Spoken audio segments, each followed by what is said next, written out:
It's only 4 verses, one of the shortest parables Jesus ever told, and yet Mark 4:26 through 29 contains what might be the most countercultural claim in the entire New Testament. This is what God's kingdom is like, Jesus says. It's as though someone scatters seed on the ground, then sleeps and wakes night and day. Let that land. The farmer scatters seed and then goes to bed. He doesn't stay up monitoring the soil temperature. He doesn't check for sprouts every hour. He sleeps. He wakes. He goes about his ordinary life. And somehow, while he's not looking, everything changes. The seed sprouts and grows, but the farmer doesn't know how. Now, in the original Greek, the phrase is striking. The farmer doesn't know how. He himself does not know. It's emphatic. Jesus isn't describing temporary ignorance that study or effort could fix. He's describing the permanent condition of being human in the presence of God's work. We don't know how growth happens. That's not a problem to solve. It's a feature of the kingdom. We want to know the mechanism. We want to trace the line between input and output. We did this spiritual practice and it produced this result. We attended this class and our faith grew by this much. But Jesus describes a farmer who watches life emerge from dirt and simply cannot explain it. The earth produces crops all by itself. Jesus continues, the Greek word here is automate, the root of our English word automatic. The earth does the growing, not the farmer, not the seed. The soil itself carries a power that produces life without anyone engineering the process. This is Jesus' quiet insistence that God does the heavy lifting in spiritual formation. We scatter, we sleep, we wake, we show up. But the actual transformation, that belongs to God.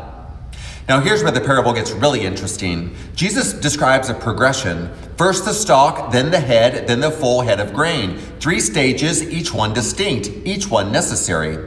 The stalk isn't a failed head of grain. It's exactly what's supposed to come first. But we don't always see it that way, do we? We compare our stalk to someone else's harvest. We look at the early, fragile growth in our lives, the first attempts at prayer that feel clumsy, the shaky steps into a new spiritual practice, and we dismiss them as not enough. Jesus says otherwise. The stalk is the kingdom at work. It's not a lesser version of the harvest. It's the stage that makes the harvest possible. And then comes the ending, the part that we almost miss because it sounds so simple. Whenever the crop is ready, the farmer goes out to cut the grain because it's harvest time. After all the sleeping and waking, after all the mystery and patience, the farmer does one crucial thing. He recognizes the harvest. He knows what ripeness looks like. He goes out to meet it. That's the spiritual practice at the heart of this parable. Not producing growth, you can't. Not understanding growth, you won't. But noticing growth, paying attention, learning to recognize what God has been doing while you were busy with ordinary life. This is the second week of our Tending the Soul series, and the question this week maps to one of our Grace Group conversations. Where have you seen God at work?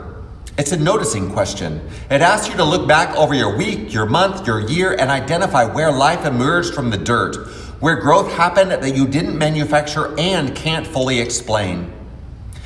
Because that's the promise of this tiny parable. God's kingdom isn't waiting for us to figure it out. It's already growing. First the stalk, then the head, then the full head of grain. The invitation is simply to notice.